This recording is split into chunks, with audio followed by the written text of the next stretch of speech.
How do you go on a walk of a city that crosses every bridge exactly once? In the first part of this lecture, we saw that in the historical example of Königsberg, there's no solution. Leonhard Euler showed that you can use every link in a network exactly once in a walk if there are at most 2 nodes of odd degree. But historical Königsberg had 4, so no solution. But here we are in Bristol, and we have a few bridges left to cross. So let's go! Welcome back to Complexity Papers. This is the second part of my third lecture in the course on networks and complexity. If you haven't watched them yet, the links to the other parts are in the description. Königsberg occupies 2 banks of the river Pregel and 2 river islands, creating 4 quarters. Here in Bristol we have almost the same situation. We have 2 banks of the river Avon and also 2 river islands. But in contrast to Königsberg, all of them have even degree. So there exists an Eulerian cycle.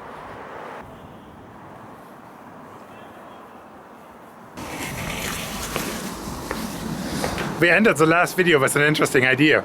If no Eulerian walk is possible in a network, we can make it possible by adding links or removing ones. So building bridges or demolishing bridges. From our mathematical analysis we know that nodes of odd degree are the problem. So we can pick pairs of nodes of odd degree and remove the link connecting them. Or if there's no link between them, add a new one. Either of these will turn the pair of nodes into nodes of even degree, resolving the problem. And we can just repeat this process until we have reduced the number of nodes of odd degree to 2 if we want an Eulerian walk, or to 0 if we want an Eulerian cycle.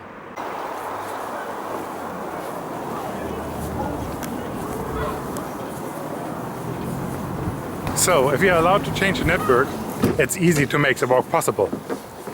But what if we are not allowed? What do we do then?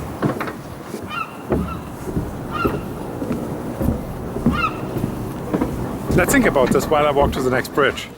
We will have some time because that one is actually quite a bit away. See, the bridge problem is not only about crossing bridges. It appears whenever you try to use every link in a network exactly once. Consider, for instance, a gridding truck that tries to grid every road in a town in winter, or a laser cutter that tries to cut out a certain shape, or the nurse on the night shift walking all the corridors in a hospital ward to have a look at every room. So this nurse, she can't add or remove a corridor from the hospital. But this doesn't mean that you can't change the network. Consider it this way.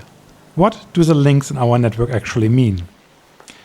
Do they mean the physical bridges in our city? Or do they mean the act of crossing? Now, this sounds like a philosophical question, but it has profound implications. If the link means the bridge, the only way I can create another link is to build another bridge. But if the link represents the act of crossing, then I can make another link by choosing to cross a certain bridge twice. So the nurse might not be able to do her round by using every corridor only exactly once, but she can still find the shortest round that uses every corridor at least once.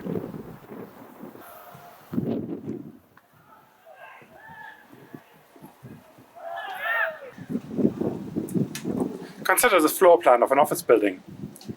A security guard enters the building at the entrance, point A. The guard wants to patrol all corridors in the building and then leave again via the entrance. To check if this is possible, let's convert the floor plan to a network. In the network we can now see that 2 nodes have odd degree, that is the entrance, and another node B. So if the security guard goes on an Eulerian walk, he can start this walk at the entrance, but then that means he will eventually get stuck in point B. Now, how can we fix this? Let's decide to walk one of the links from point B twice. Now, this fixes the problem at point B, but we have now created an odd degree node at another place, point C. So, by deciding to walk corridors twice and doubling the respective links, we can actually shift the problem around. And that means we can shift it also to the entrance, where it disappears, because then all nodes have an even degree. Now an Eulerian circuit exists. Because we chose to double the length on the shortest path between the problematic node B and the exit, this must be the shortest Eulerian circuit as well.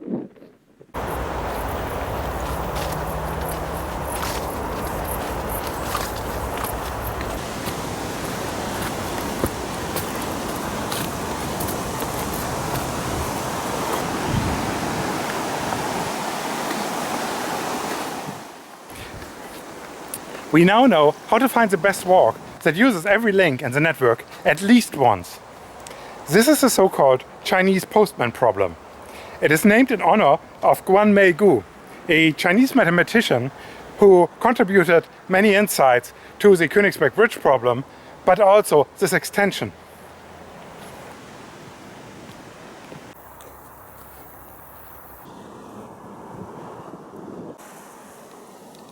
I think the next point needs a big bridge. Oh yes.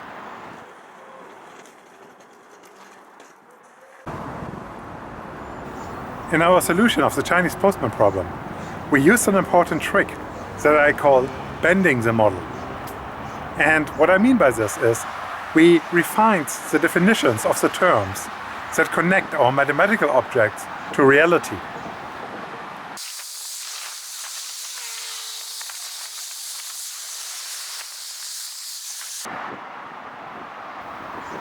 Now, the important insight about bending the model is that you have complete control over it.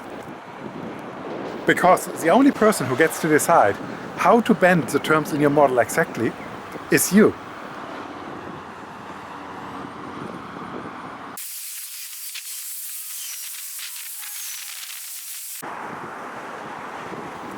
So you get to decide whether your links in the network mean physical bridges or whether they mean the act of crossing a bridge. And paying attention to the difference is important, because if you use this freedom you have in bending the model, you might as well choose your definitions such that it makes your mathematical work easier. So bend your models wisely.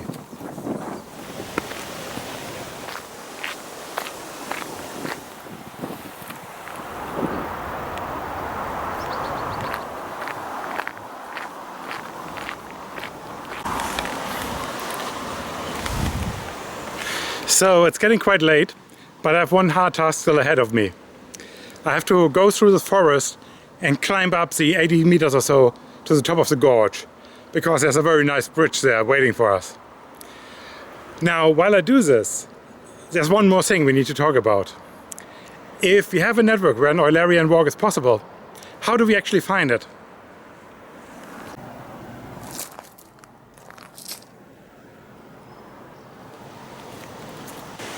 As an example, let's once again consider our Königsberg network. But we put in an additional link, such that an Eulerian walk exists. There are now two nodes of odd degree, and we know that the walk must start in one of them. So let's pick one of them and walk at random. If we are lucky, we will find a solution immediately. But what if we are not lucky and we trap ourselves somewhere? Well, there must now be a node that has used and unused links attached to it. Often there are multiple such nodes, but one is enough. So let's pick one and call this node X. Here's actually an interesting point. If we now look at the remaining degree, and by that I mean the degree of the nodes counting only the unused links, well, we might now notice that all of the remaining degrees are even now. And this will always be the case. I leave it as an exercise for you to figure out why that is. But let's look at what this means. If we now go on a second walk that only uses the remaining links, this means we can only trap ourselves when we return to the starting point of the second walk. So the second walk will definitely be a cycle. Let's go for another walk that starts in this node X. In this example, the second walk uses up the remaining links. So we have now covered all links, but we needed two walks instead of one. So here's the trick. Because the second walk is a cycle, we can now rewire these walks in the node X. So we turn the two walks into one. This actually makes us realize that the only mistake we made on our first attempt was to take a wrong turn in this node X. Making two attempts will not always be enough to find the Eulerian walk. But if we still have not covered our links after the second attempt, well, there will be another node, X prime or so, that now has used and unused links. So we can iterate this process, and in every iteration we cover some more links. So very quickly we will have found our Eulerian walk.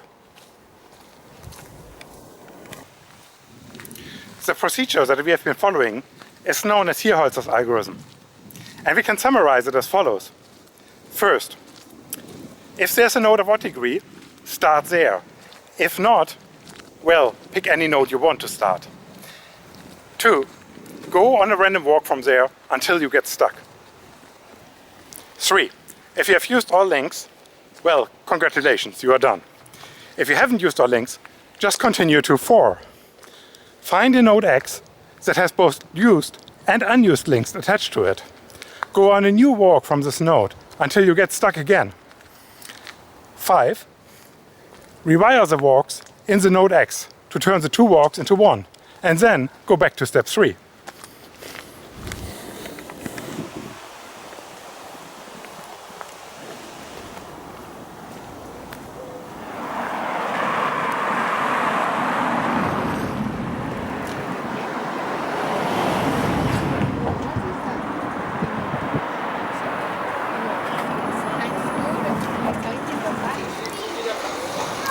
We are out of the woods and have made it to Clifton Suspension Bridge. Let's enjoy this one.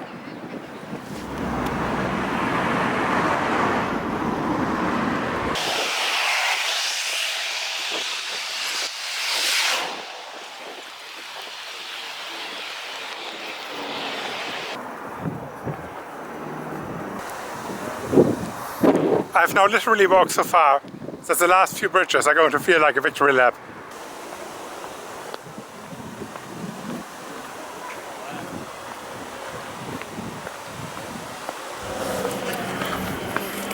Hierholzer's algorithm is an example of a trial and error strategy. These strategies are super powerful if we can efficiently learn from the errors.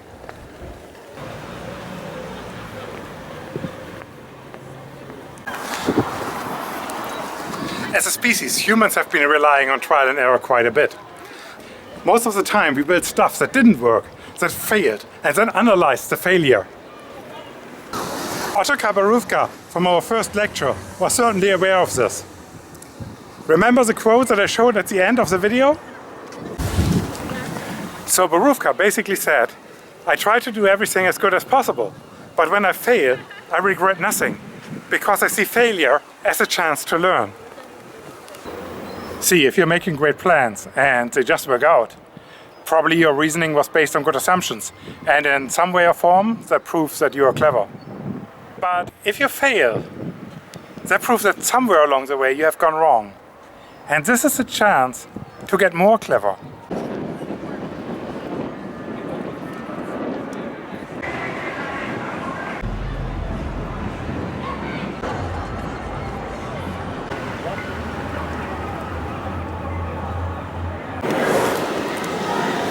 So if you ever make a model or an experiment that goes wrong and doesn't produce the desired results, I wish you the energy and the perseverance to analyze the failure and understand what is going on, because that way progress lies.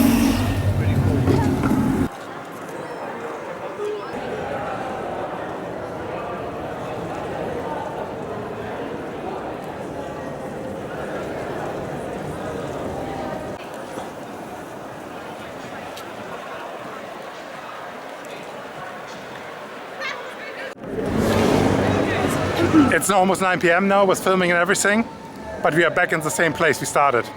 And that was the last bridge. The Eulerian cycle is complete. I hope you enjoyed this as much as I did. And if you did, join me for some exercises as well. In any case, see you in the next one.